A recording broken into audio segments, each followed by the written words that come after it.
I'm going to try to spread the wealth here a little bit, and so just the ones that we haven't hit on. Jiaad Campbell with the Eagles at 31. Like, see, this is what happens when you build the perfect team and you don't have to do anything drastic, or you can just go, wait, we have enough players and people to make an aggressive move, or we can sit here because we have enough players and go, we can just kind of let things go where they may, and we're going to end up with a good player. And Howie Roseman and company kind of read the board the right way and get a guy in Jiaad Campbell that I think is on a lot of people's, he was the top 15 player in the draft, right? He was, to me, a better version of the Jalen Walker who Atlanta took with their first pick. So, there's a shoulder issue. They've talked about needing middle linebacker play. Holy crap. They'll have him or maybe as an edge pass rusher going forward. But, yeah, I like that fit with that defense and, of course, the talent. I'm going to give that some love here. And he gave us a Simsism after he was picked. Is that right? As he was being interviewed on stage. Yes. I missed that. He said of the Eagles, the richer get rich. I like it. Well, he's from New Jersey. Which exactly sounds like something you would say. He's from New Jersey like me, Jiaad Campbell, right? So this is also cool in that he's not too far from where he grew up, and happy for him that he got in the first round because he dealt with an injury, a shoulder injury, and that's the only reason he wasn't picked in the top 20. Yeah, well, and that's how you get some of these steals, right? Is when people are concerned about an injury, off the field issue, whatever it may be. It's why people think that the Chiefs got a great lineman, and now the Eagles here. And it is kind of interesting because when I look at a lot of clips for people who think like, oh, who kind of got the best fit, which team got the most bang for their buck, and a lot of people are picking the Eagles actually, which is just pretty funny because you wouldn't say that this pick was like earth-shattering. Like, people were stunned when Howie got Jalen Carter, right? Like, there was like legitimately like, oh my gosh, how is this happening, right? Like, that was mind-blowing, and people trusted that the Eagles, again, have the infrastructure to bring in someone who potentially has, issues, right? And obviously worked out for the Philadelphia Eagles very, very well. But like, I live streamed this, and Eagles fans were kind of just like confused by the trade to move up. Then they were confused by the draft pick and whatnot. And I just think the way how this team was designed, and kind of like Sim said, like, they're already such a complete team, and there's nowhere more that they could get more suffocating on offense. Like, you got the O-line, you got Jalen Hurts, you got Saquon Barkley, you even got the another quad father or whatever to go alongside him. You got AJ, you got Devontae. You did the things. You did the things, and now you're looking for even more depth defensively, and to start not like recycling, but kind of start the momentum of building this truly, truly special young core of defensive players that can continue to be just suffocating. The Chiefs for the last few years have built a legitimate top defense in the NFL. Like, one first or second like best defense in multiple years. And it's like, if the Eagles manage to do that, to keep this momentum and keep this defense to continue to be like only giving up on average 17, 18, 19 points per game, and especially in big important games that they stand, that they step up, and the offense stays healthy, it's just like, again, like, it is your Super Bowl to lose at that point. It is just essentially like, just don't make mistakes. Don't throw that interception. Don't get that fumble. Don't miss that field goal. It's just it's yours to lose at that point.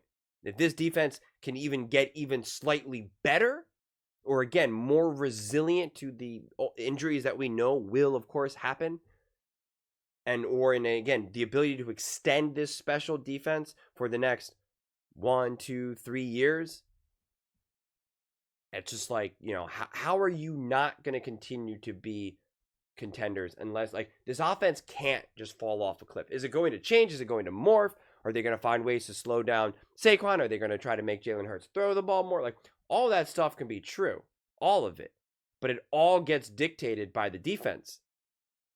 You know, is the score, has the defense only given up 14 points with 8 minutes to go in the fourth quarter? Or did they give up 2 touchdowns and now it's midway through the second quarter? Like it completely, this defense completely dictated how the offense was going to play. And that's what I think a lot of people fail to really kind of understand, that the offense was important, obviously, but it was, and it's not to say that this was necessarily like a defensive led team, but the defense dictated, what are we going to ask our offense to do today? And it was very smart because they allowed them to be complementary. Not all teams do this. And so the offense was so smart, and they were like, we see what we're getting out of our defense. These are the decisions that we're going to make. That's why we're running the ball so much, because our defense is special. We're getting extra possessions. We're getting good field position. We're dominating time of possession. We're converting our third and fourth downs.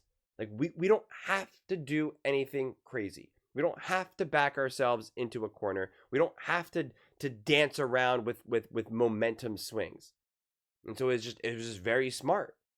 When you kind of look at some of these games that they played, even games that they either ended up winning very convincingly, you can see, especially in hindsight, after you see all the games stacked together, the way how they played the Commanders the first time, even the third time, like in the playoffs, but the first time, the way how they played the Rams the first time, the Ravens, like it was very much like a boxer kind of being like, I'm seeing what you're doing. What type of game are you giving us? Which is why the Eagles were not like the Lions, who were like, we're trying to just blow out everyone. We want to send a message to everyone. Like that was not typically how the Eagles won. And when the Eagles did kind of get a pretty big lead, it was just because eventually the dam broke. It was because the other team, whether it was like the Bengals or the Commanders or the Rams, like those are the main ones that are kind of coming up to my mind right now, where it was just like, eventually it was like Saquon just rips off a 60-yard touchdown and it's like, what is it, like 7 minutes to go in the fourth quarter or something, right? Like eventually it just all snaps. It's just like, yeah. And it was smart because it was just like, we're just doing it. We trust our defense, we trust our offense, and we trust ourselves more than you. So as long as we just stay the course, we're good. We're not getting antsy. We're not trying to play above and beyond. And it's what the Eagles even did in the NFC Championship game, what they did against the Rams, and technically what they did against the Chiefs. But like that was just an explosion, right? So it was just like, hey,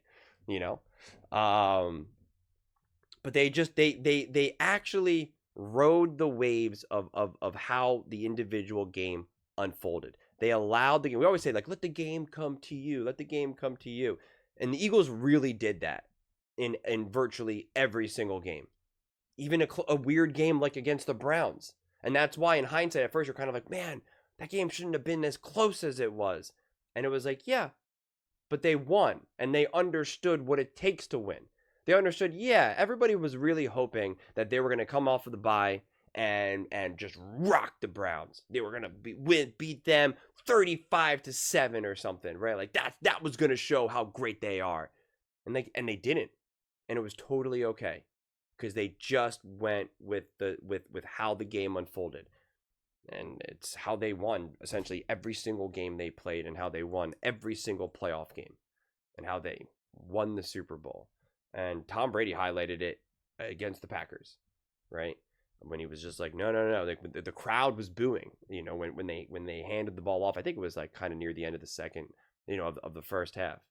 And Tom Brady was like, no, I understand why the fans are upset that, it's third and long and they're just kind of handing the ball off. But the defense is playing great. No reason to kind of rock this boat. You're in control of the game. Just be smart. That's what the Eagles did every single time.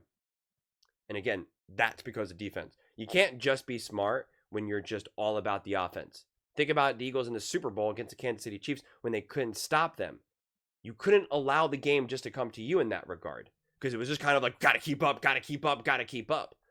right? And that was the feeling. Gotta keep up. It's so much harder to win that way.